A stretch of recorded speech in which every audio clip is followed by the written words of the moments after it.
my good friend and colleague, Paul Kirschbaum. I'm Leslie Wooten. It's 10:33. Let's get into it.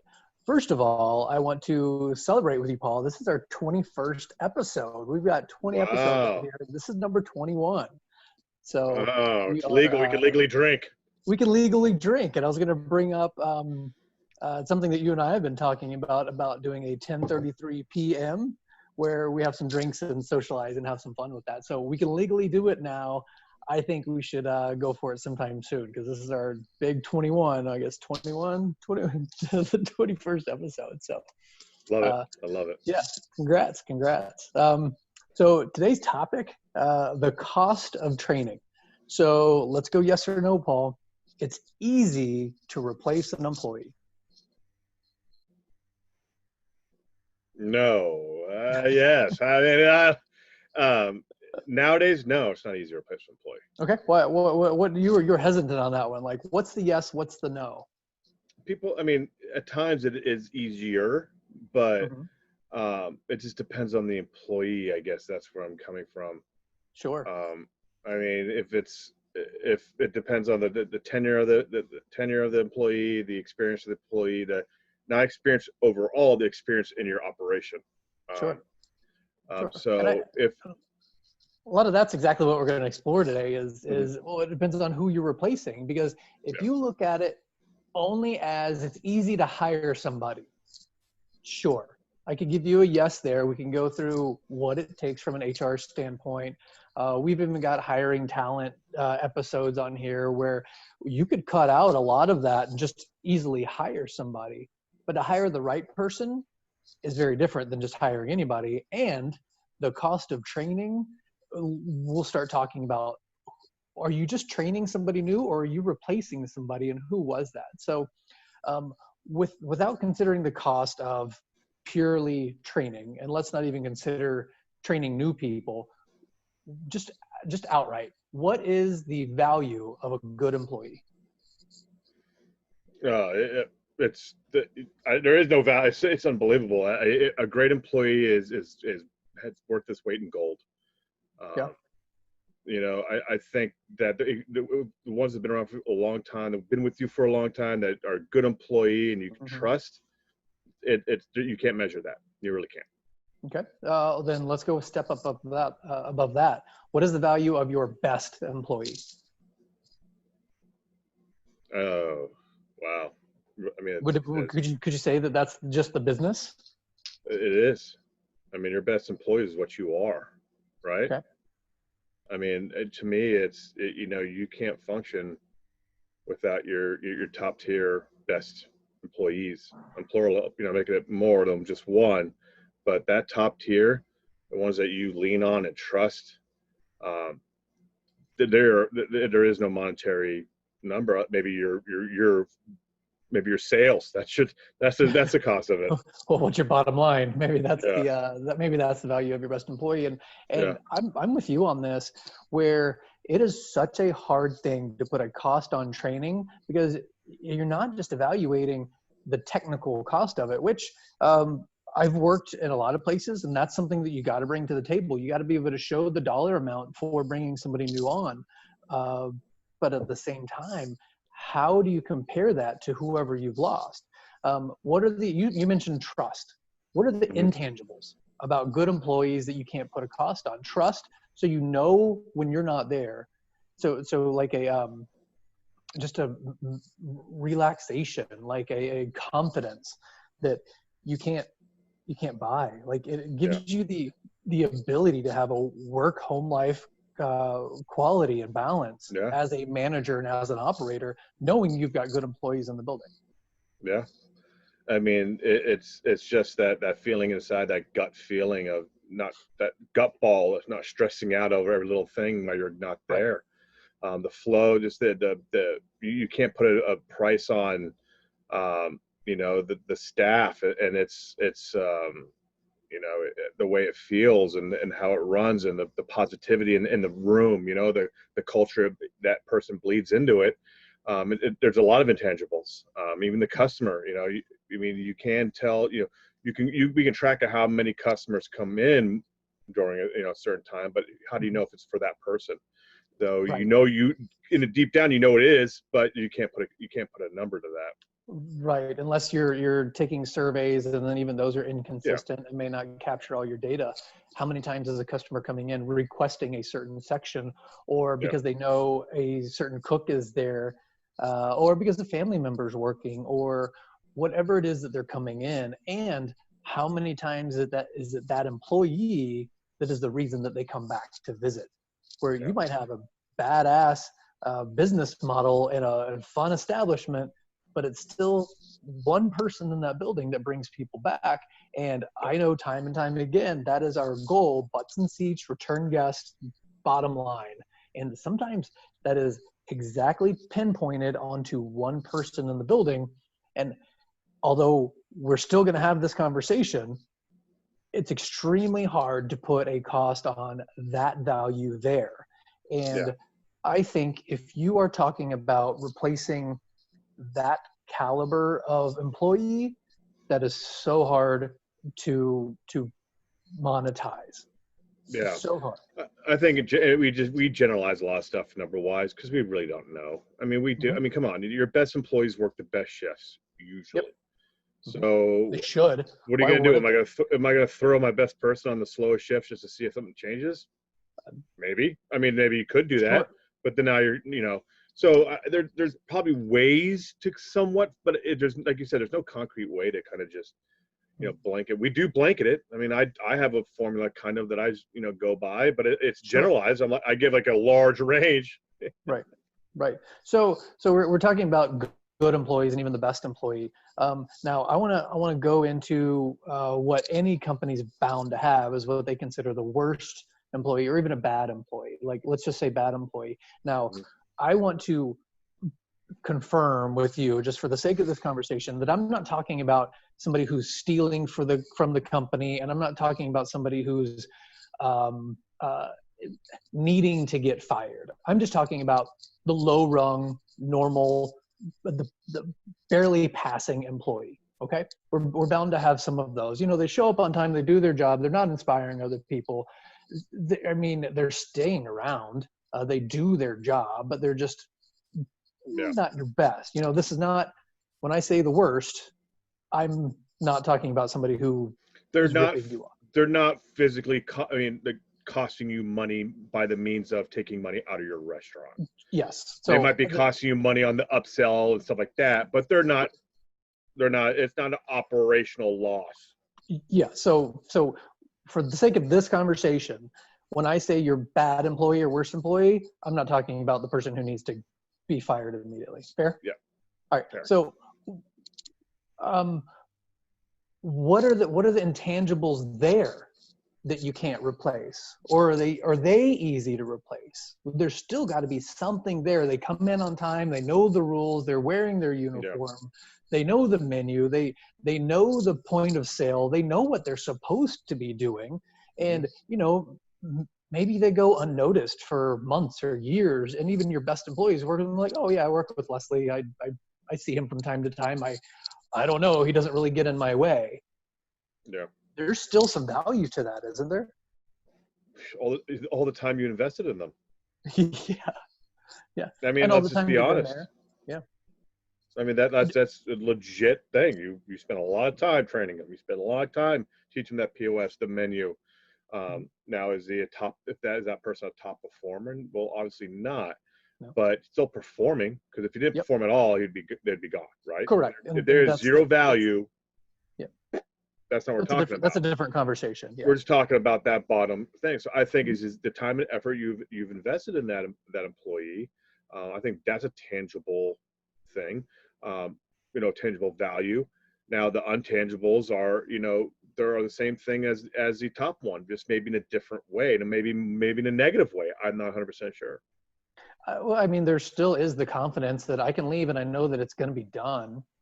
Yeah. I know that the job is going to be done. Just might take longer. They're not going to piss off anybody.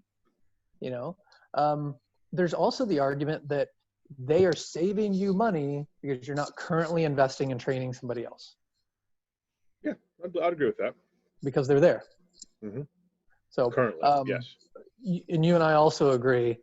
and I think 100% wholeheartedly that you should always be hiring and honestly working to replace the lowest rung on your roster and continuously improving and improving, whether it's because it's lowest rung or because your top rung is moving on and promoting. Always be hiring, bringing people in. So if we're always bringing people in and we're replacing our bad or worst employee, which strongly recommend just to keep improving your business, let's talk about the cost of that training. So what is that? Labor hours, pay rate, the cost of the trainer for the day. And I guess you could even calculate lost revenue if you're not staffed up. I think we could put a dollar amount on that about what happens if we close off a section of the restaurant, or if we have to remove some items from the menu because we just don't have the capacity to serve that for the evening. Maybe you've got to remove a special from a Friday night because you're such a skeleton crew that you can't serve it. Yeah. Efficiency, mistakes, food, eating. I mean, staff meal, because that's when usually when you're training them, you're giving them food. Right. I think there's a lot that goes into it: paperwork, management time. The big one for me is I probably already said it 3 times: mistakes. Because you're going to have to. That's part of the training process. They're going to make mistakes. Right. I think lost efficiency. Not only from the training, but also from the staff that's training them, because usually the person that's training is still working. Right. So I think there's a lot of stuff that goes into it, and that doesn't include apparel and all the other little stuff. Right. Yeah. I forgot about retail, and if you're providing a uniform or expecting them to get it, and just what they go home with, you're going to have to get a new a bar book for them to hold on to. Yeah. I mean, you could even go so far to say, how much receipt paper are they taking out to take notes on them?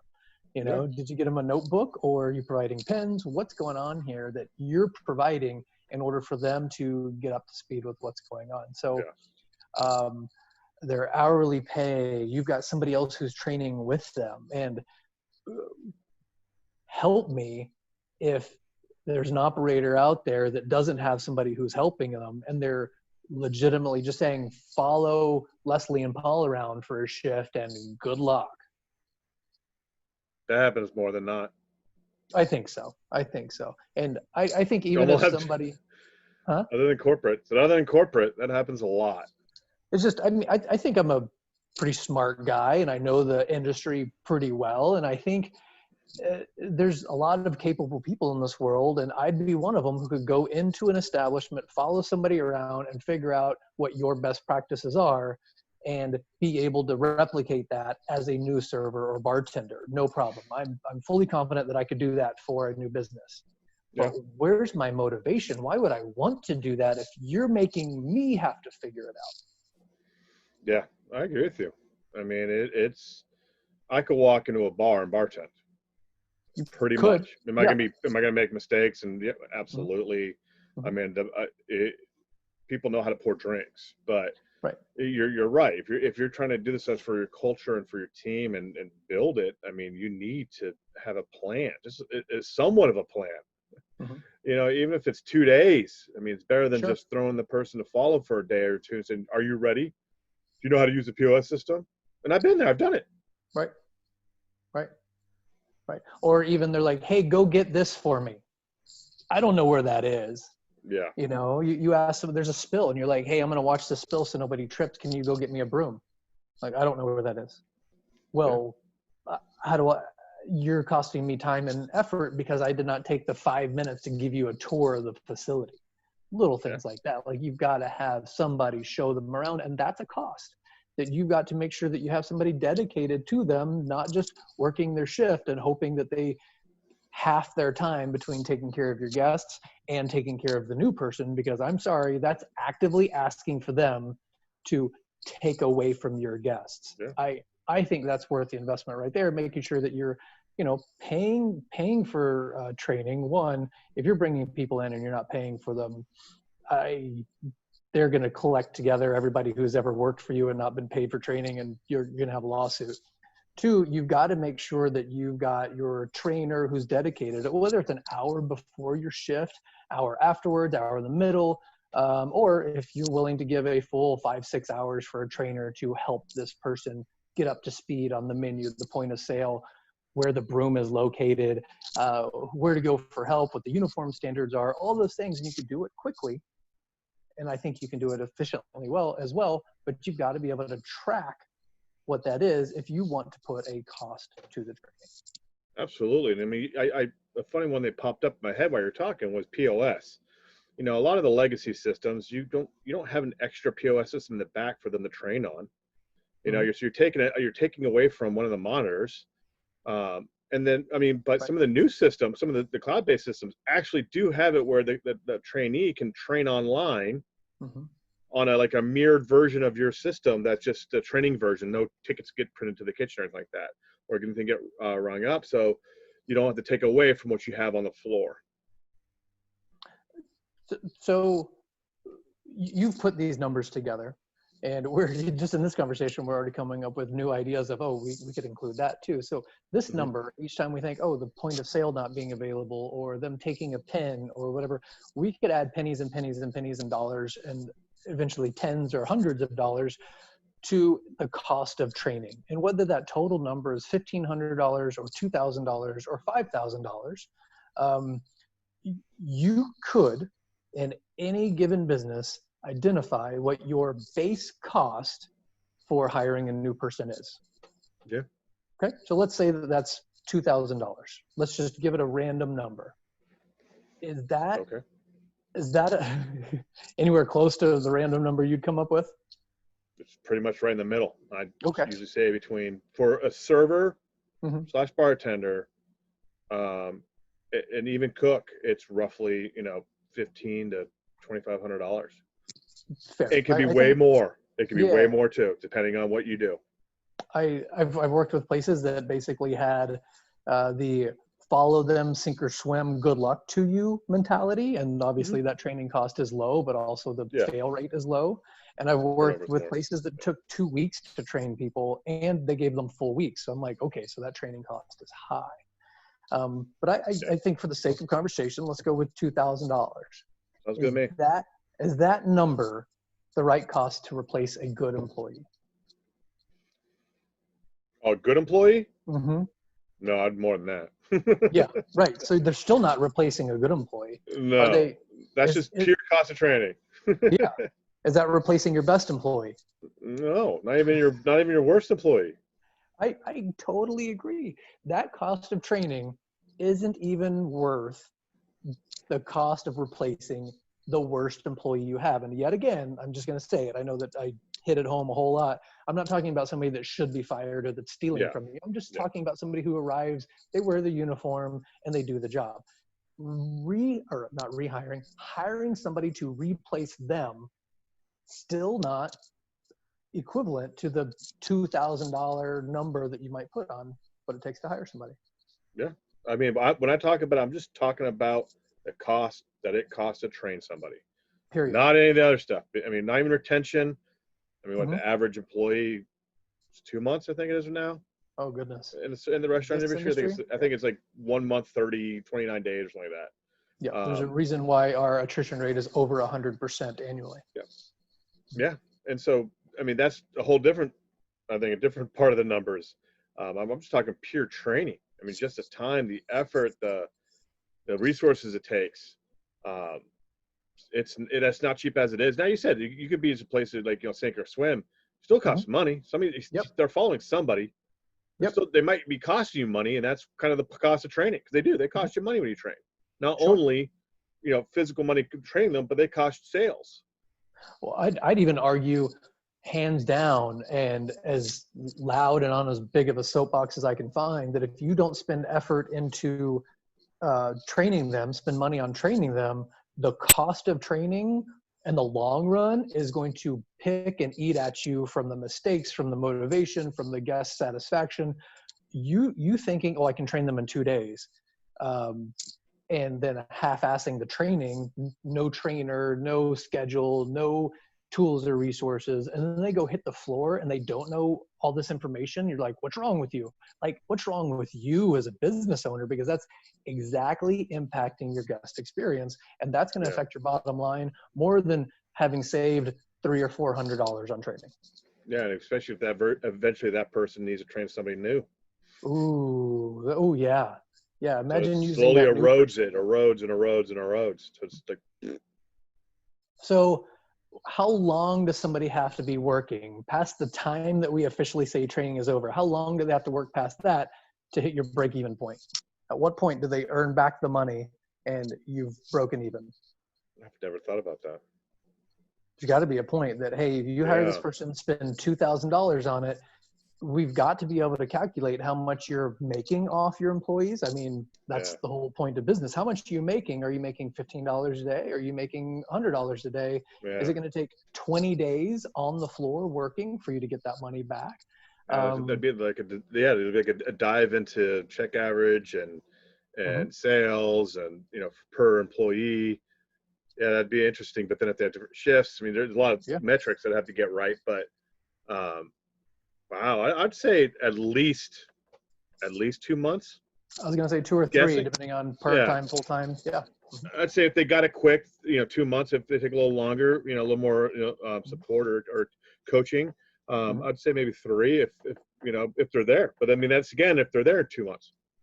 Man, I think you get past crazy. that. I think if you could kind of get past that imaginary threshold of 2 months, I think that's probably when it starts at least getting out of the red and start slowly going into the. I think so. So either way, once you've completed training, that's when you start getting your ROI back on having Yeah, invested in them. So the more you can put into that training, the better your ROI day over day is going to be. And it might take a yeah, little bit longer to recoup the funds you put into training, but the more you put into training, the more likely they're going to stay and the better they're going to do. And you're going to be able to recoup those funds that you put into training and start earning on the people that you have on your floor. And you've and got to I, look at it from a business sense. yeah, and I'd argue that if you put more time in the training, you'll recoup it faster.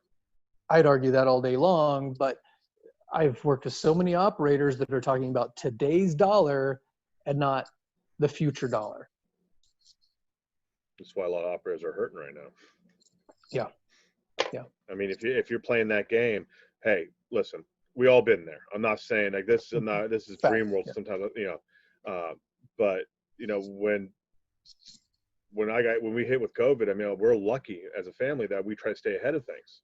I'm trying to pay off not this month's car. I'm trying to pay off next, the Right. head, the month ahead. Now it's not because when you do get hit by stuff like this in the restaurant business, COVID exposed a lot of bad money management in restaurants. Is the Yep. easiest way I could put it. For And I sure. think that is the ones that are good at that part are also good at the training part. I think it goes hand in hand because they understand the monetary. They connect the dots. Right. If you have a P&L and you do a P&L and you pay attention to it, there's a big part in there. It takes a lot of space. It's called labor. And that number you should track. Some people put it with, you can combine it with your COGS. You can do whatever you want, but you should track it. Okay. So that I think that the operators that do that, and what does it really well? Corporate's great about that stuff. So they can put a monetary to it, or at least rough estimate. Right. They're not Right. going to. Sometimes it's not worth time and effort to find that penny. But if you have a number in your head, roughly, that you can benchmark with, there's nothing wrong with that. I think you can guesstimate a little bit on that side. And I love that you're saying create a benchmark of it, because that's the key to any successful business, being able to look at their training labor versus their regular labor. Because if I calculate how many hours that a new employee should be working during training, I can create that average for any new person that I hire. And now I can take that and compare it to the next person who comes in and the next person who comes in. And I can start gauging on the same metrics of this hire to this hire to this hire to this hire. And I can look for consistencies. And as I start seeing that benchmark changing, that I'm spending more time training, well, are my sales going up? No? Okay, so I don't need to spend as much time training. So I bring it down. Or conversely, am I spending less time training? Am I rushing training a little bit? Do I see my sales going down?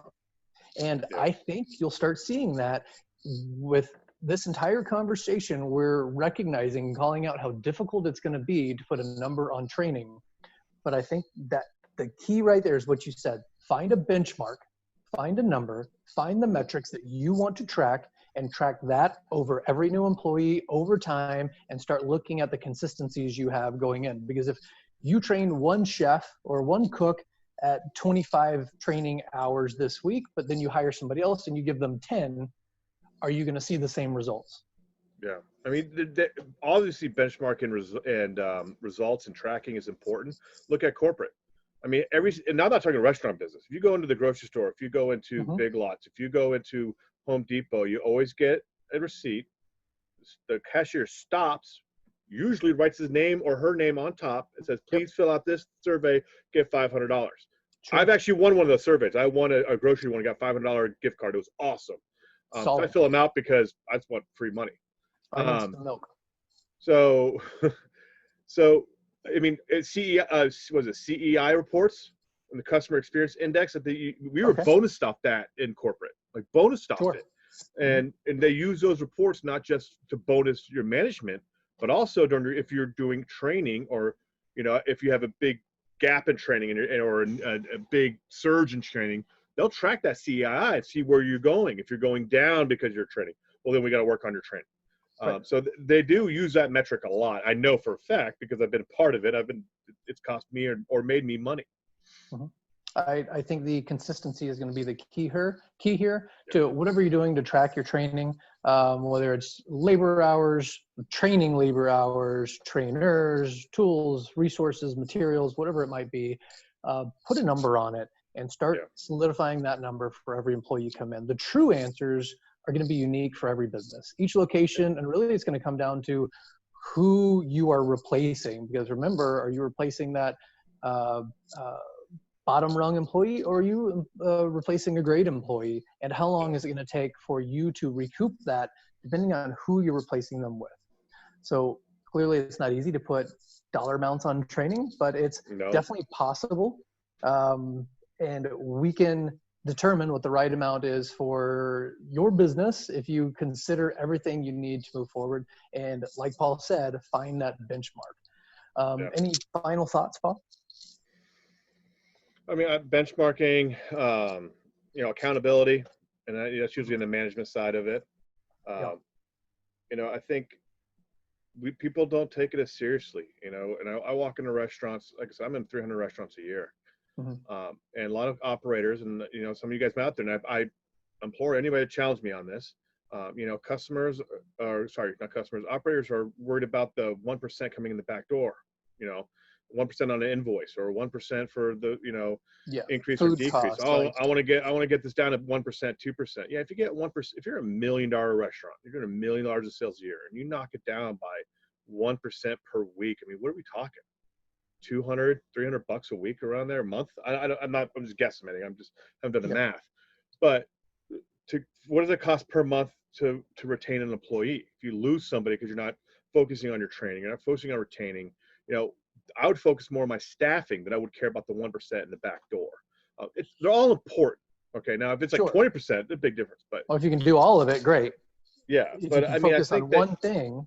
People don't focus on staffing. We know that. I mean, we're in the industry. We know for a fact that people do not focus on their staff in general. It is almost an afterthought at times. Corporate does it way better than independent operators. Because that's the world I live in, and I'm crossing the aisle, so to speak, a whole lot on a P&L, giving up training for today's dollar rather than the investment of motivation and future dollars. And I've worked with some companies that really take it seriously.